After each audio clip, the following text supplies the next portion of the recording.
ضرورت هوش مصنوعی در رابطه با حوزه کاریتون چی میتونه باشه؟ من به عنوان کسی که در مقام استراتژیست و ایده پرداز با کسب و کارهای مختلف همکاری دارم، چه حوزه آموزشی چه حوزه مشاوری، مهمترین دغدغه‌ای که در واقع اکثر این سازمان‌ها دارن اینه که تصمیم گیری‌هاشون مبتنی بر داده نیست و طبیعتاً بخش هیجانات یا احساسات در واقع مدیران ممکنه یه سری سوگیری‌هایی که تصمیماتشون داشته باشه، اهم از انتخاب محصول، اهم از انتخاب بازار و موارد از این دست. اگر این تصمیم‌گیری‌ها مبتنی بر داده بشه و طبیعتاً با ابزارهای توسعه یافته و پیشرفته مثل هوش مصنوعی استفاده بشه، دقت تصمیم‌گیری‌ها بالا میره و از همه مهمتر به مدیران قدرت پیش‌بینی میده.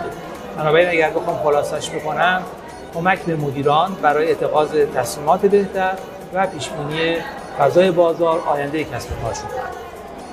نظرات و پیشنهاداتتون راجع به کنفرانس رو می‌فرمایید؟ به نظر من اولی که باید تشکر بکنم از همین دوستانی که به هر حال روی این حوزه نوین جسارت کردن، شجاعت داشتن و ورود کردن. طبیعتاً هر همایشی، هر اتفاقی در دفعه اولش ممکنه چالش‌های خودش رو داشته باشه. از نظر من خوب برگزار شد و اگر بخوام فرصتی در واقع این پیشنهادی داشته باشم برای برنامه آتیشون،